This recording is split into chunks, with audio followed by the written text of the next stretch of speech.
signed in.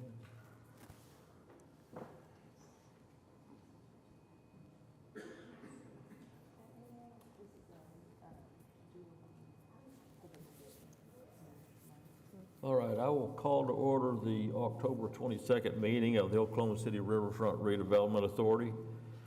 Item 2 is items from the chairman, and I don't have anything today. Item 3 is the minutes from September 24th. Do we have any changes or corrections?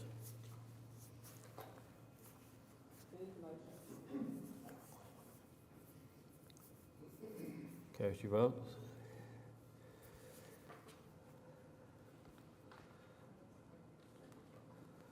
And that passes.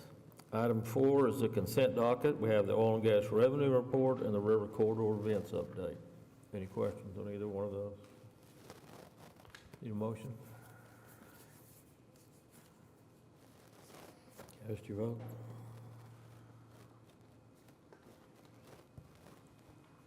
That passes. Item 5 is the primary agenda items. Item A is a river project summary. Yes? Good afternoon. Jess Shumway, Oklahoma City Public Works.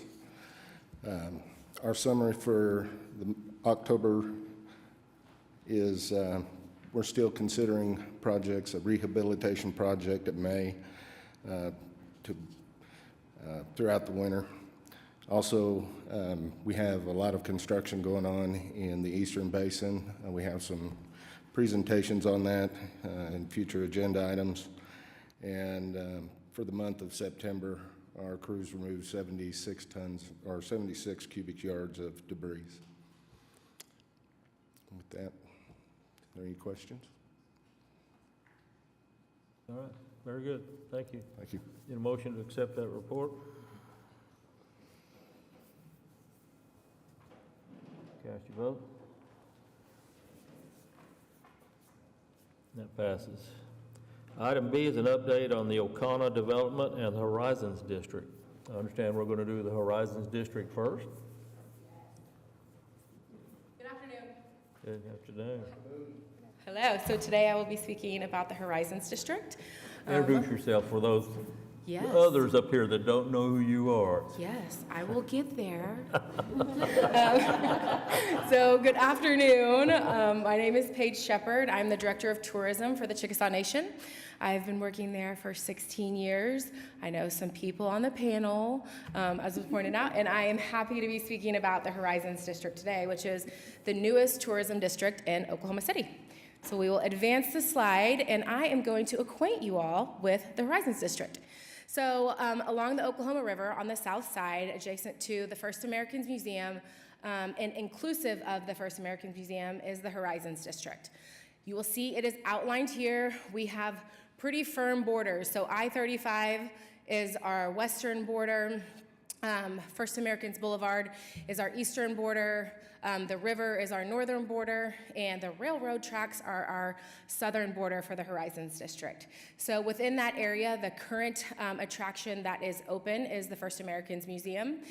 Chad Claiborne will be speaking to you about Okana after this, which is the second partner, and then the third partner that has been announced to this date is Exhibit C Gallery, which is a First American gallery currently located in the Bricktown District and will be moving to the Horizons District whenever we open. So we do not have those dates. We are saying spring, so we are very excited about that. We can move to the next slide. I want to talk to you a little bit about the strategy behind the Horizons District. So I'm going to give you some brand foundation of our goals and objectives. This district is a little different than several other districts in Oklahoma City, whereas we are a self-funded district. We are not a tax district, and we do not have buy-in from the stakeholders in the region, except for the Chickasaw Nation and FAM, who are our two primary partners, and the Chickasaw Nation being the largest. So the Chickasaw Nation is self-funding this. We will be managing the brand through the Department of Tourism within the Chickasaw Nation, which will be relocating its offices to the Horizons District as well on the second floor of Exhibit C Gallery. So what does our brand seek to accomplish? Our brand pillars are we want to be bold, we want to be vibrant, and we want to be best in class. We always want to welcome everybody. We want you to feel the emotions of the district, and we are trying to create a crafted experience where people come here and get something that they can't get anyplace else. On to the next slide would be our brand vision. So we want to be a world-renowned destination where immersive entertainment, cultural education, and captivating surroundings meet. In our campaign, we are going to bring together different forces. We want people to say, meet me in Horizons. We want to be a district just like Bricktown, just like the Boathouse, Automobile Alley. That is our goal and objective, and we will work with the community within the Horizons District as well as with the external districts and partners in Oklahoma City. Moving on to our mission, we want to create a multifaceted and memorable experience through moments of connections. We want to create those connections to each other, to our diverse histories that are going to be encompassed in this region, to fresh perspectives, cultural insights, and to our environment. We're along the river. Water is a big portion, which you will hear from the O'Connor presentation. Next, we will talk about our values. Because of the first American culture, that thread that is intertwined throughout the Horizons District, we're focusing on respect, we're focusing on innovation, and we're focusing on connection. How we are going to position ourselves. So the sunsets are beautiful in Oklahoma. We really focused on what that looks like along the Oklahoma River, what it looks like on the Oklahoma City skyline. And that's how we came to naming the district the Horizons District. But we talked about where earth meets sky, where the stars and the sunrise meet, and here in the Horizons District, the possibilities are going to be endless. I wanted to show you what our color palette looks like. You'll see we've pulled it exactly from a sunset in Oklahoma. Our goal and objective is to intertwine that into the messaging that we will be focusing on for the Horizons District. Next, you will see a breakdown of our logo. So we've tried to create a horizon line, a multi-layered sun with different colors. You will see this woven throughout the efforts that Horizons District will be putting out into the public. So we currently have limited social media, but we will be ramping up our social media. We have a landing page for a website. We have just contracted with a firm to build a more robust website. We want to be the Horizons District. We don't want to replace the marketing arms for O'Connor and First Americans in Exhibit C, but we are there to be a collective voice, to share the events and opportunities, and to invite and engage the consumer.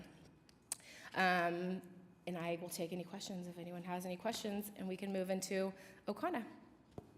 Any questions for Paige? Okay, thank you, Paige. Thank you very much. Appreciate it.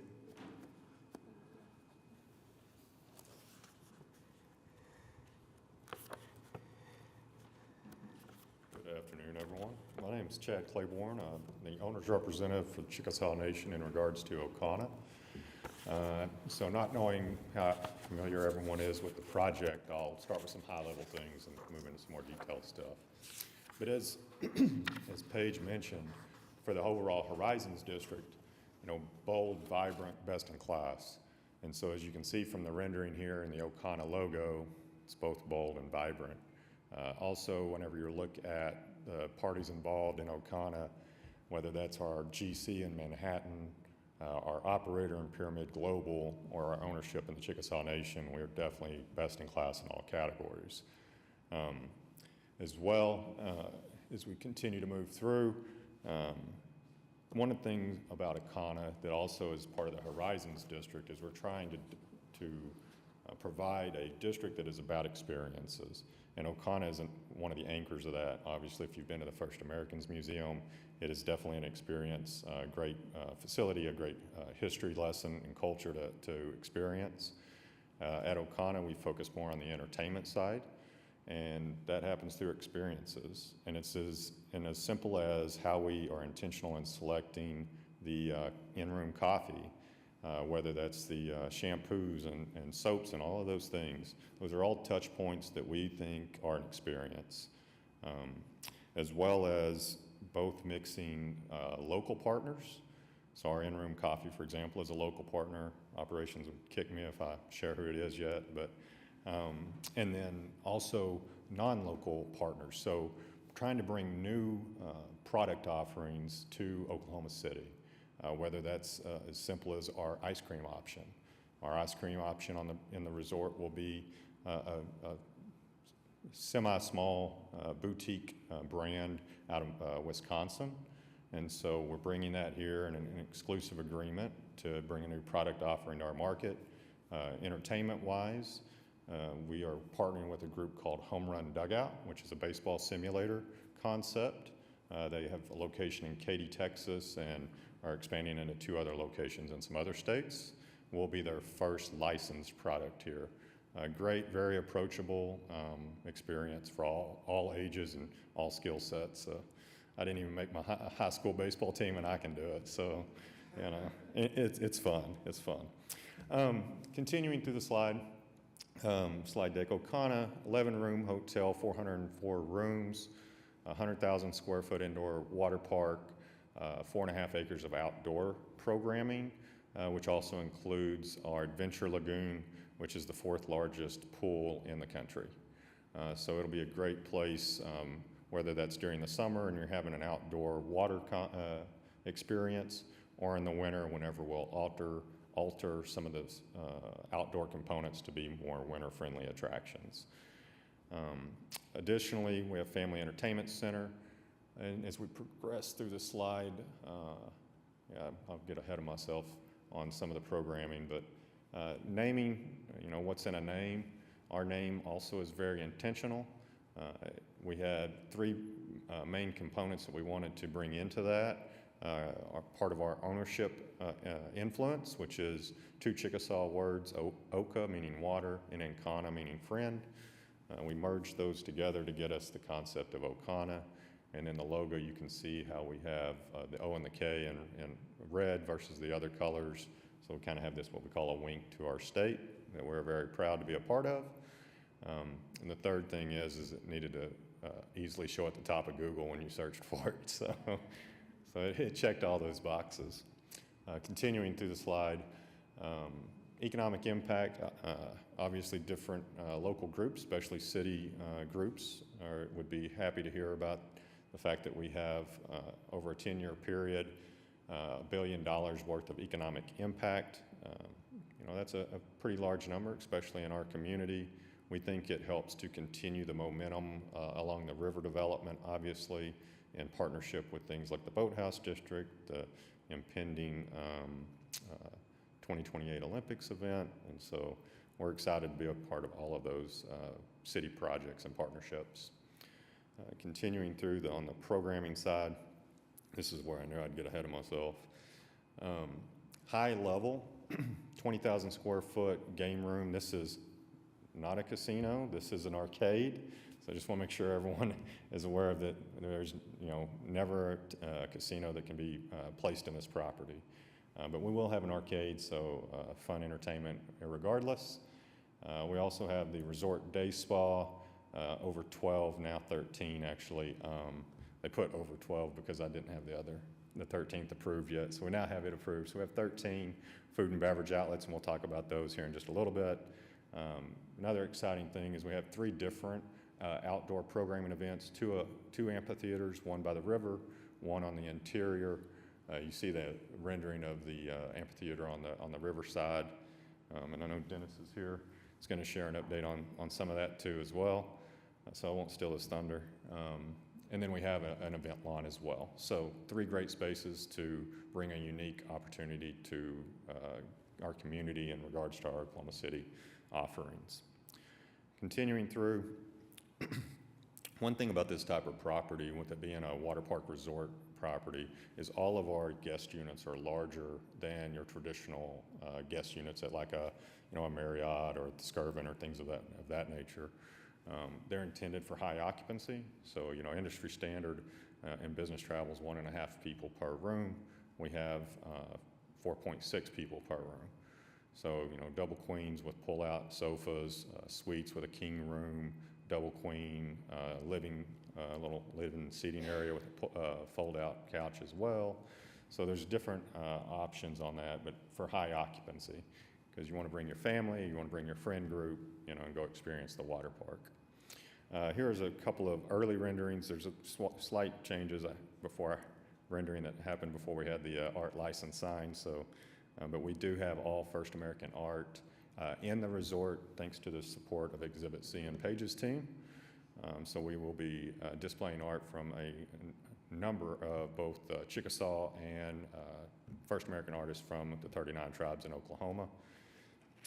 Continuing through the slide, Conference Center. You know, an art conference center is, to me, complementary to the other product offering, especially like the Omni and the Oklahoma City Convention Center. You know, they're the 800-pound gorilla in the room that can handle these large groups, but we feel like we can be complementary in that regard. Maybe when they have larger groups that want to have spillover options, or with their guests that want to bring families and have a family hotel offering. We also will be specializing in specific types of groups that are, you know, are looking for an on-site entertainment option to go with it. So very distinct niche market. And we do have a grand ballroom that can seat, depending on how you lay the room out, 500 to 900 people. It's just under 10,000 square feet. Junior ballroom, it's 5,000 square feet, and then 4 breakout rooms. And both the junior and the grand ballroom can be divided into 3 different spaces. And so if you're looking to have a group event, feel free to let us know. My shameless plug. Also, we are on Instagram and Facebook, and we're looking for all the followers we can get, so go check us out. Continuing through the slide. We talked about these spaces as well, so we'll continue to progress.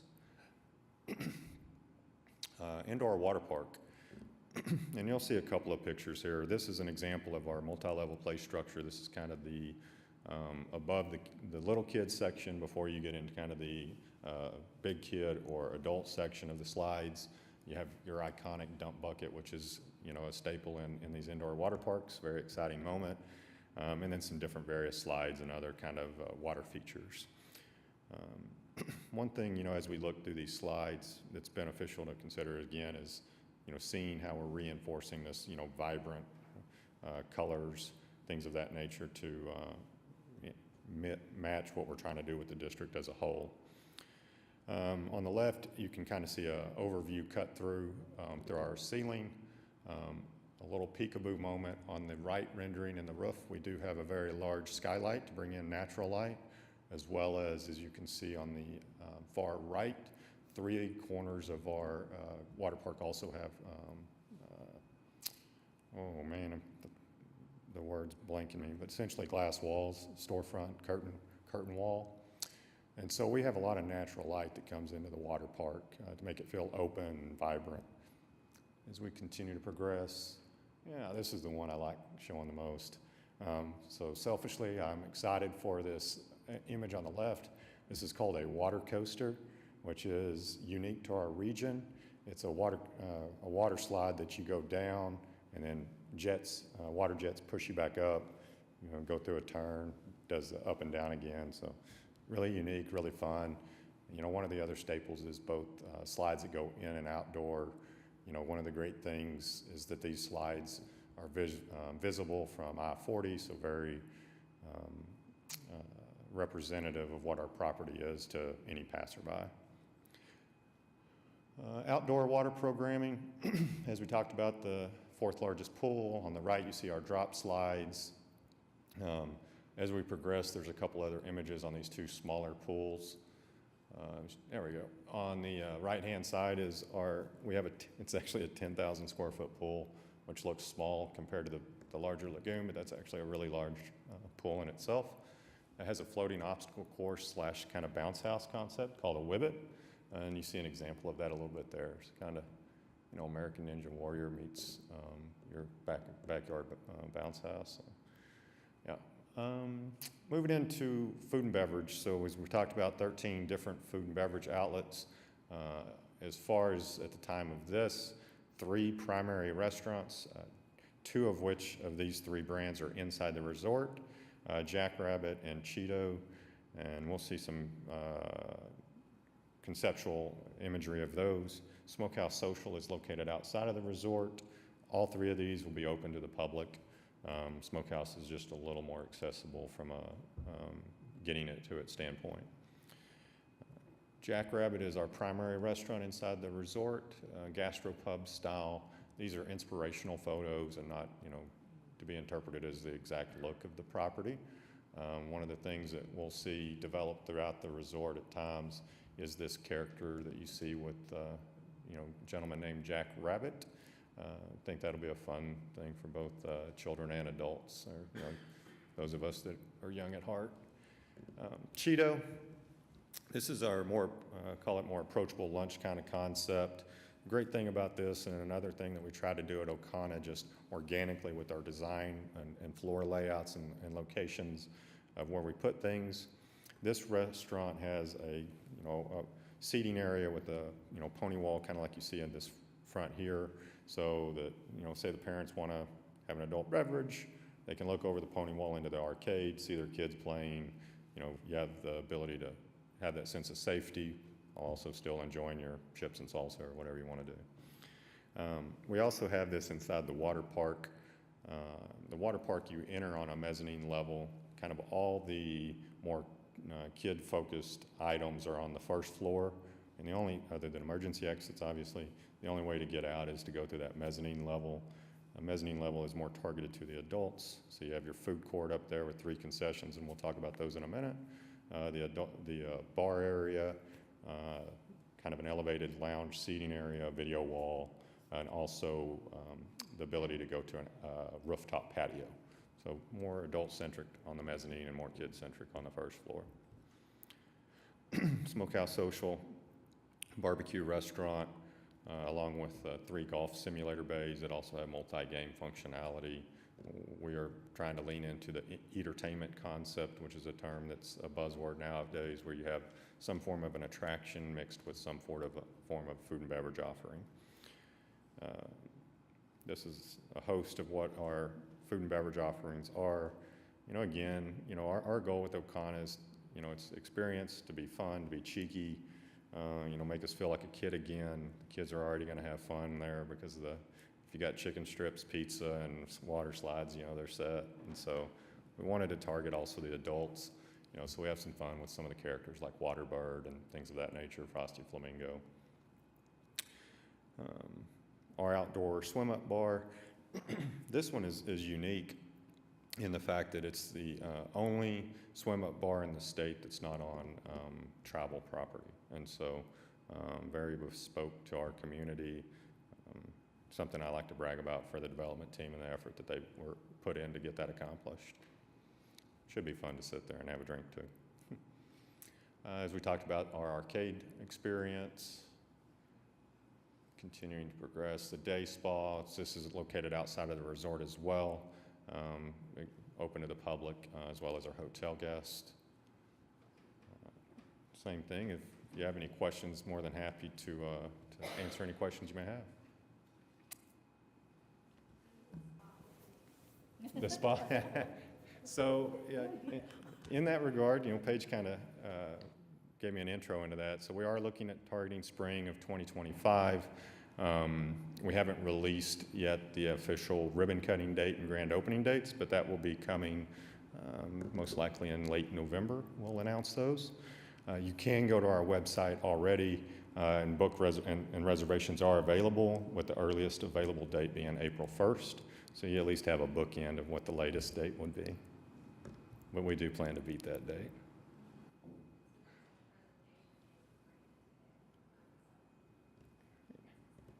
That's what I need 404 families a night to be excited, so thank you all for your time. Thank you for your time. We may need to try to schedule a meeting at Jackrabbit when it opens, just to make sure, it's all done well and everything. Well, and to See how test that out the goes. water slides too. We don't want any malfunctions happening, so let us know when you need us to be there, and we'll make it happen. Any questions for him? Great presentation, thank you. We really look forward to it. Need a motion to accept that presentation, please.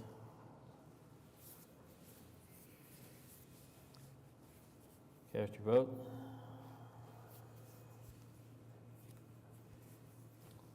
And that passes. Okay, we have a construction update on the First American Museum riverboat landing. Hi, stranger. Good afternoon. Mr. Chairman, members of the authority, and city staff members. I'm Dennis Clowers, and I'm here today representing Team Design. Team Design was the architect engineer of record on both the Embark boat landing and on the Maps 4 pedestrian bridge. And I know the agenda just says the landing, but I'm going to give a little bit of an update on the bridge as well. First off, we were fortunate to get the contractors that we have. Manhattan is the contractor for the O'Connor project, and a subsidiary of Manhattan Road and Bridge, is the contractor on both the bridge and on the landing. So we don't have three different contractors out there fighting amongst themselves. They can just fight internally, and that seems to work out. As you may recall, both projects were scheduled to have contracts approved and construction underway by this past March. Due to some various delays that we encountered mainly through the Corps of Engineers and a funding issue on the Embark project, neither project started construction until July. So instead of us being finished with both of those projects, hopefully by the time the O'Connor Hotel opened, neither one of these are going to be substantially complete until mid next year, July 1st, in that time frame. The landing project will be, the work on the landing project will be out of the river by the end of March, with the remaining work on the amphitheater and the pedestrian plaza area and other things that will go on into the early summer. The bridge project will not be completely out of the river until May, again with remaining work to be done into July. And we will continue to work with Mike Knopp and the Riversport Foundation, because we know they will have events in 2025. We've already coordinated, or we did coordinate with them for the events that they had in the river, and tried to make way for them and not put our contractor too much behind schedule. So let me go through some photographs that were taken, some aerial and some, well, I've got three little renderings here to refresh your memory on what the landing project is supposed to look like when completed. This is looking kind of to the east along the south bank of the river.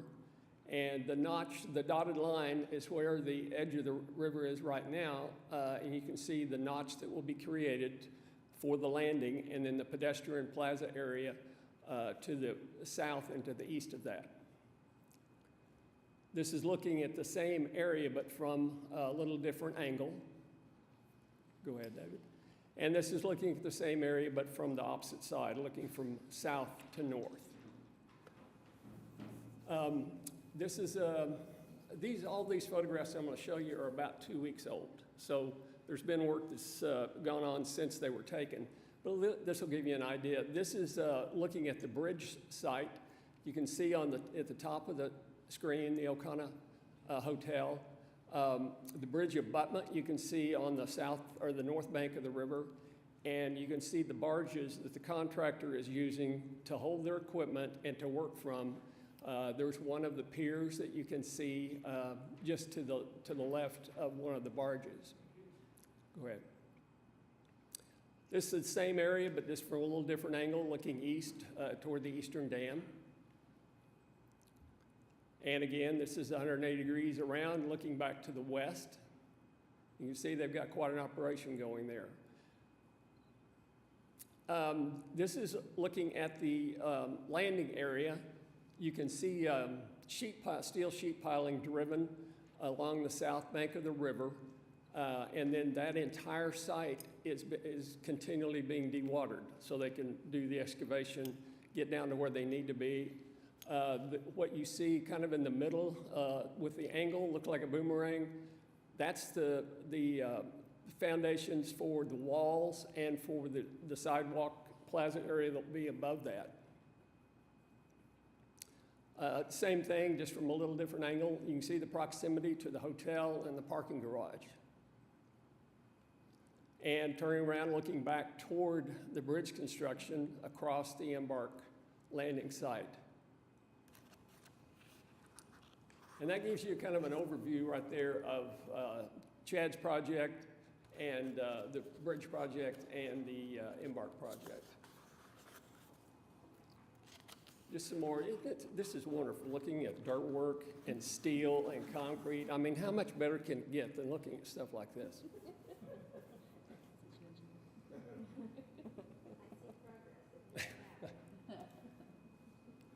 That's just a photo of one of the piers, the bridge piers that has been completed.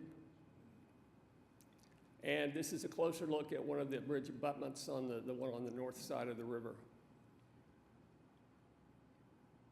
Looking down into the Embark project, and again, a little lower level. You can see, go back to that one slide, David. You can see the white looking pipe on the left side. That's the dewatering system. And we tried not to take a picture of this guy's car, whoever that is. We were trying to get a ground level shot of the bridge construction. And that's again showing the Embark site and the proximity to the O'Connor Hotel. These may be a little more recent, these last few slides, than the others were. That's pretty much all I have, and I'll be happy to respond to questions. I notice you're bringing the concrete trucks on the north side of the river. Is that so you don't fight over who gets the concrete with the other, all the other stuff going on over there? There's a lot of stuff being poured around that area. Yes, there certainly is. Yeah. Yep. And so the group also knows too, the river trail, the north side, the shore of that, which is the Greenway Trail, which is the last spur that was just built for the river trail system. You know, that portion is closed right now until the bridge and everything's finished. And when that's finished, they will reopen that section, and then the loop will be fully open again. Yeah, that'll be one of the last things. It's in the bridge contract to go back in and make the necessary repairs and actually new construction for that trail. And I'm not sure what and possibly Mr. Couch or anyone else in our audience might know too about the, hi, sir, the south side of the river trail that we have through the O'Connor, the Chickasaw property. You know, that's always, I keep getting questions a lot from our residents about what's going to be put to connect the trail from east to west through the Chickasaw's property. If there's anything we can share with our residents, I'd appreciate the information too sometime. So, thank you. Other Okay. questions for Dennis? Thank you for having us. Thank you. Thanks. Need a motion to accept that presentation, please.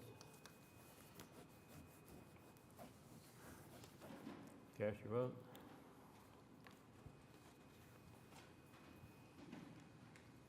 And it passes. Item D is a MOU of the Riversport Foundation for sponsorship of the Holiday River Parade on November 16th. We talked about this last meeting, and this is our actual MOU on the project itself. We funded with $40,000 from the River Trust for this year's parade, and going to be another yearly event. Hopefully the weather holds out. Yes, it will. The committee met, and our recommendation is to approve this memorandum of understanding for $40,000. Okay. It's for the community. We're excited about it. We're glad to be a part. Very good. Any questions? Need a motion?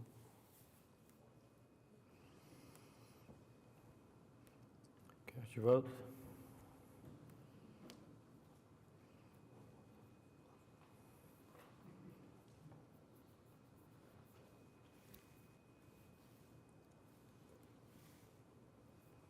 And that passes. Item E is a project agreement with the Oklahoma Department of Transportation to continue testing light detection and ranging equipment and related appurtenances on the Oklahoma City Riverfront Redevelopment Authority property of the south of the river. This is a project that's been ongoing, and this is just an extension of doing that. I need a motion, please.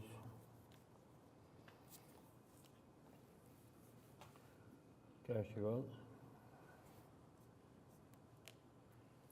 And that passes.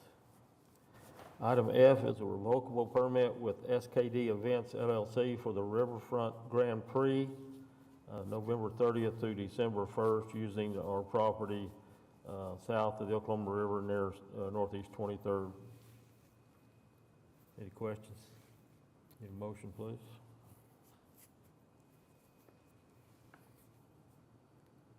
Cast your vote. That passes. Item G is the Oklahoma City Riverfront Redevelopment Authority's 2025 regular meeting schedule. Need a motion? Cast your vote.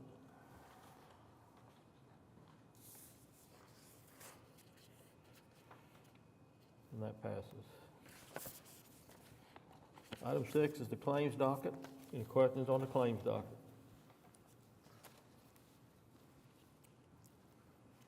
Cast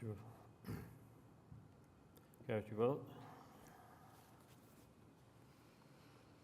And that passes. Item 7 is comments from staff. Melinda's going to give us her director's report. In that, she's got a presentation on the North Wiley Post Park project, where the Oklahoma City submarine project is going to be. Don't want to steal her thunder, but this is we spent a long time looking for a location for this particular park, and I think it's going to be an excellent addition down on the south end of all that's going on, and was able to get the funding for Melinda to do all of phases of that park, and I think you'll see it's going to be an excellent project. Yeah. Have at it. Thank you, Chairman. Yes, we are very excited to be able to welcome the USS Oklahoma City Submarine Memorial to Wiley Post Park North Shore. Go ahead, David, if you want to advance for me. So just kind of orient you a little bit, Wiley Post Park North Park, it's the north shore of the Oklahoma River, is there outlined in green.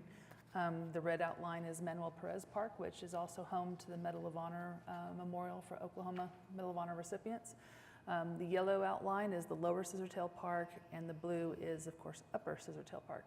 So it's a great chain and connection from Capitol Hill, the residents and neighborhoods there south of the railroad line, that will be able to come right into Wiley Post Park, and then even keep walking along the bridges there at Robinson Avenue into Wiley Post Park North. And then all of our residents and visitors to our city who have been at O'Connell all day long can come down into Wiley Post Park too and enjoy other memorials, and of course Scissortail Park. Go ahead, David. Wiley Post Park itself has had a lot of improvements on the south side of the river. The park itself has a full 5-phase master plan ready for it, and this is actually phase 3 of improvements to the park, which really focuses just on the North Shore. Thank you. This is a very early rendering that I will have to decipher a little bit for you. So you'll see the park has borders with Robinson Avenue to the east and Walker Avenue to the west. Also on the north border of it being Southwest 15th Street, it has the axis of Harvey Avenue, which really runs right from the First National Center due south on a spine right to the park. And we wanted to accentuate that spine by placing the sail of the submarine right in the dead center of Harvey Avenue, and then angling the submarine sail and dive planes and the memorial base of it in a way that looks like it would be launching into the river. The other park amenities around it, so in your image in front of you, the gray ellipse and an oval, and then the dark gray black sliver in the center, that dark gray sliver is the boat. The gray oval is the actual memorial plaza, and then all of the park elements surrounding it include things like play features, shade, band shells, and areas for people to be able to view and sit and view across the river. So the memorial itself really capitalizes on highlighting the history of the Navy in Oklahoma, specifically Oklahoma City's call. So with this, the sail and dive planes themselves will be coming from Bremerton in Washington State. Once the the actual submarine's nuclear reactor has cooled. So it's about 3 or 4 years from now. Takes a while for those reactors to cool down a little bit and calm down. That will be disassembled and cut apart and then transported to Oklahoma City and then reinstalled at the actual plaza itself. In the meantime, the Memorial Plaza Committee will build a replica of the sail and dive planes. So it will be placed on top of the granite slab. That dark black outline is actually proposed to be a granite slab. So that will be a temporary feature until the actual pieces arrive, so they won't just be blank, you know, for several years. Around that, go ahead, David, move forward, thank you. Around the plaza, again, it's very pedestrian friendly. We want people to be able to walk right up to those features. The boat outline is meant to showcase just how large these nuclear submarines are, but then to also give space to discuss all the different missions and activities the boat was involved in, as well as the crew, and really be able to exemplify those people who served through our military service in the Navy in that way. Also, within the plaza will be stairs in a kind of a semicircular pattern for a lot of ceremonies to be held there. So Navy Days, we'll have ceremonies here. The Memorial Day, Labor Day, you know, any of our armed services days, any of those type of activities and functions will be, presentations will be given there, along with participation from the Navy unit, of course, at Tinker Air Force Base. Go ahead, Dave, one more. Thank you. Another feature that I really love about this memorial is that we're bringing in other objects besides just the submarine. So we'll have other naval artifacts that were related to the USS Oklahoma City or USS Oklahoma. The USS Oklahoma is another naval vessel. It was an attack vessel, I believe. It was an attack ship that was used and decommissioned. That was actually part of the Korean War. So elements of that ship will also be brought to the memorial. So from the screw, ship's bell, anchors, long guns that were used on the battleship it will also be featured, as well as just memorializing the servicemen and women who came with all of those different missions. I want to see the plane happen. I really do. I'm not sure how that will happen, but they've talked about it happening, so we just put it in there just in case it does happen and no one's surprised. There's a plane on the river. Go ahead, David. Don't underestimate the Navy group. I don't ever underestimate the Navy group. Never. They're a very determined group of people. So as far as the park improvements go that will complement this memorial, we are reconfiguring all the parking amenities around the park to get it out of the center of the current park. So parking will be on the east side of Robinson Avenue with kind of an overflow parking area. This will also help alleviate some of the parking needs for Scissortail Park. Underneath Robinson Avenue's bridge, go ahead, David, advance me one, will be play features. We're going to capitalize on the shade that's always offered by our overpasses and put some play features under there, some different lighting, really natural type play features, and then of course extending the bike trail and walking paths. It's more of a close-up. Lighting, of course, is very important to everybody, not only for feelings of safety, but also just to encourage use and participation. I mentioned the band shell. The band shell will be located so that we can have small concerts and just little different venues along the river. Lots of seating, terraced areas for grass seating so people can have picnics, whatever have you, or also just enjoying the skyline and the reflection on the water. Go ahead, David. On the east end of the park, so kind of ignore the little submarine down there at the bottom, we've merged together two different renderings over time here. Towards the east end of the park, west end of the park towards Walker Avenue, again, the parking lot is being moved over to the west side and then adding in a lot of play features. This will have kind of an arts area to it, lots of tree plantings, again, overlooks with bench seating, and really different and unusual play features. And then at the number 11 there, there's a really large pavilion for people to use if they want to have it for a birthday party or whatever have you. So talk about unusual play features, really earth type element, right? We want people to engage in the rolling topography. They're very much adaptive in their use so that all populations can use it and experience it. I really love these swings. So I don't know if you have had a chance to go to Manuel Perez Park, but we are starting, or yeah, anywhere in Manuel Perez Park, we're using a lot of these covered benches. So if you think back to the time where you had benches at your home and they were swings, right? The two people could sit side by side. Well, that's very much this concept, and they've exploded in popularity because what adult doesn't still want to be a child at heart and swing and, you know, and have that motion? So we're really using a lot of the different shade structures and the bench swings along the river and these overlooks. Kind of full picture, the gray line, the sidewalk there in the center, that is actually the bike trail. So the bike trail system will go right through the middle of it to encourage people not only to use this bike trail, of course, but again, it's about access, and it's about using our trail system as an alternate mode of transportation to get people to and from places and points across the city. And that's all I had. Any questions for me? Or, okay. Thank you. The project is out for bid now. So we're excited about 45-day bidding period for it. So when we get them back, hopefully we'll be able to award it very quickly and start construction right after the first of the year. So, thank you.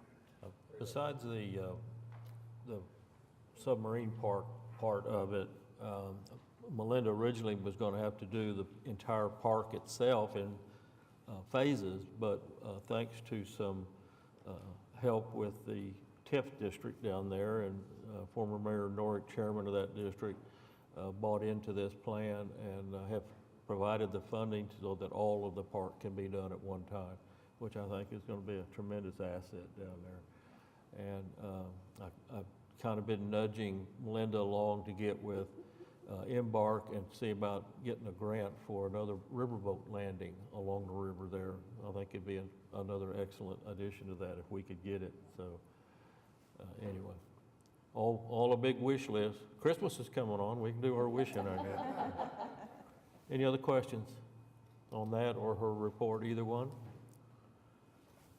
Need a motion? Cast your vote. And that passes. Any comments from trustees? Any citizens to be heard? Mike?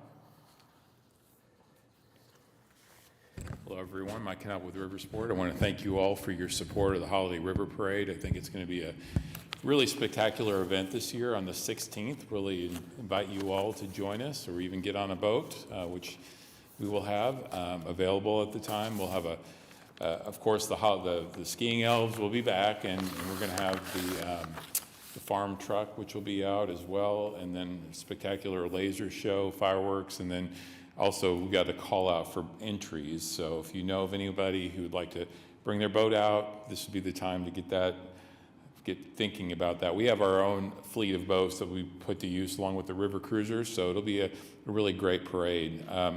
Thought I'd also mention we had a very successful 20th anniversary of the regatta a couple weeks ago.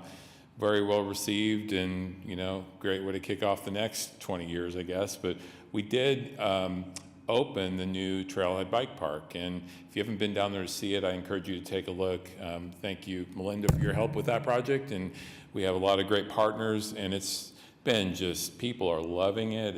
It's busy every day, and so we have a new feature called the Wheelhouse, which is a little cafe right in the bike park to encourage people to go for a bike ride, get a cup of coffee, so it's been also well received. So encourage you to come on out and check it out. Very professionally designed trails, and again, people are loving it. Last thing I'd say, just to sort of tie back to Okana and the discussions we're having with FAM.